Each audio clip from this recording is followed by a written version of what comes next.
All right, here we go. In the end, every child agreed to join the team.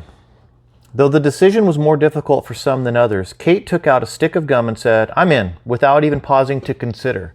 Renee, less fearless than Kate, had to give the matter some thought. If he didn't join the team, what would he do? Return to the orphanage? Seeing Miss Pronomal again would be nice, but he would be in the same pickle as before, out of place among other children, purposeless and lonely. Moreover, if Mr. Benedict was to be trusted, and for some reason Renee did trust him, then feeling purposeless, lonely were the least of his concerns. Something terrible was happening, and Mr. Benedict needed them to stop it. A strange sense of duty, not to mention a powerful curiosity, compelled him to join them. Constance was more skeptical. It was becoming clear that this was her natural approach to things. So if I stick around and you tell me this big secret, what's to stop me from going out and telling everyone? Nothing will stop you, said Mr. Benedict. You're free to leave at any time. However, if I hadn't determined I could trust you, you would never have been invited into this room. And for that matter, even if you were to tell, no one would believe you, for you're only a child. Is that not why you came to take these first steps in the first place? Constance's face screwed up as if she might burst into tears, or more likely throw a screaming fit. I don't mean to attack you, child, Mr. Benedict said gently. Let's strike a bargain. If you join the team, this shall be our understanding. You will follow my instructions, but only because you have agreed to do so, not because I told you to. No one is making you do anything. It is all of your own free will.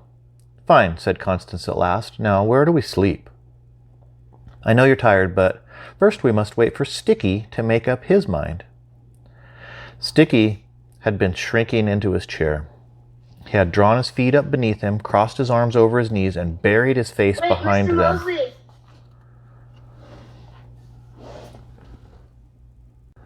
At Mr. Benedict's words, he looked up with an expression of something like panic, then quickly hid his face again. His voice muffled, his words mumbled. Sticky said, "May I make the decision tomorrow?" "I'm afraid not, my friend. There's no time to waste. I hate to press you, but you must decide tonight." "Do you think the team is good enough without me?" came the muffled voice. "Frankly, no. I think the team needs you to succeed." "Then how can I say no?" Mr. Benedict spoke gently. "Sticky, it's quite reasonable for you to be afraid. It's a terrible thing for a child to be asked to join a dangerous mission. You have every reason to say no, and I will not blame you in the least." "Come on, Sticky," said Kate. "It'll be fun." Sticky peeked out from behind his knees, first at Kate, who gave him a smile and a wink, then at Renee, who said, "I'm with Mr. Benedict. I don't blame you if you don't join us, but I'd feel a whole lot better if you did." "You would?" Renee nodded. Sticky hid his face again. For a long time the room was silent, full of expectation. Although Constance yawned and scratched at the insect bite on her ankle, no one else moved or spoke a word. There was only the hushed sound of their breathing and, from somewhere in the room, the ticking of a clock, which must have been hidden by books. Finally, Sticky looked up. "I'll do it. Now, may I please use the bathroom?" Much as the children longed for more answers, it had grown late and their eyes were heavy, and Mr. Benedict deemed they should rest tonight and leave further explanation for morning. In short order, they were given toothbrushes, pajamas, and warm slippers. It was drafty in the old house at night, and shown to their rooms. The bedroom Renee shared with Sticky was small but comfortable, with a worn-out rug on the wooden floor, bunk beds against the wall, and of course more bookshelves. When Renee turned from brushing his teeth, he found Sticky already asleep on the lower bunk, the lamp still lit, spectacles still on his nose, and slippers still on his feet. On his chest, rising and falling with the deep, regular breaths of a solid sleeper, lay a thick book about tropical plant life that he'd taken from a shelf. It was open to the very middle. In only a few minutes, Sticky had read half the book. Renee marveled at this. He was a fast reader himself, faster than most adults, but compared to Sticky, he must seem positively sluggish. Such an incredible gift, and yet here the boy lay, a runaway sleeping in a stranger's house. What had he run from? Standing there in the lamp-lit room, reflecting upon Sticky's life as he slept, Renee experienced a curious mixture of admiration, affection, and sympathy. Curious because, although he'd known the boy for only a day, it seemed as though they'd been friends for ages. And Kate, too, he reflected. He was already quite fond of her. And Constance, well, with Constance, he would have to wait and see. Anyway, Renee thought, if nothing else comes of this, at least you're making friends. That's more than you had yesterday. He eased Sticky's slippers from his feet and his glasses from his nose, setting them along with the plant book upon the bedside stand. Then he drew a cover over his friend, turned off the lamp, and crept from the room. Down the quiet, dark hall, the girls must have been asleep too. Down a flight of creaky stairs, Renee made his way back to Mr. Benedict's study.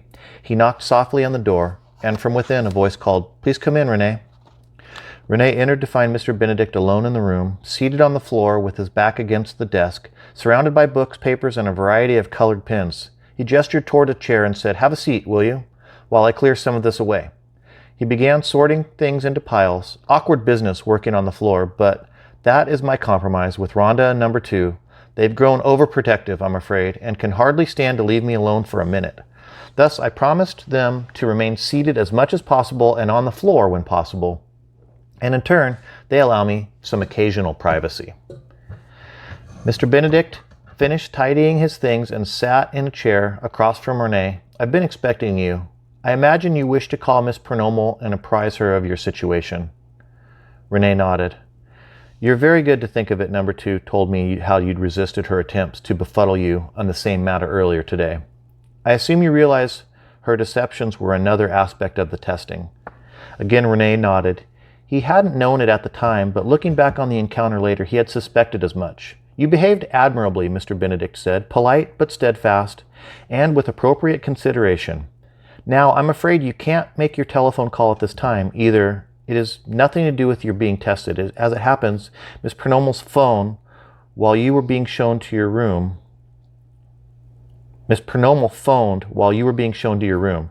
Her mother, it seems, has had an unfortunate reaction to her new medicine, and Miss Pronomal found it necessary to take her to the hospital. She begs you not to worry. It's only a mild reaction, and the doctors assure her that her mother will be spicy as a robin come morning.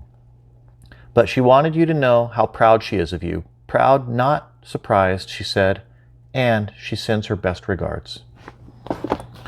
Okay, we'll stop right there.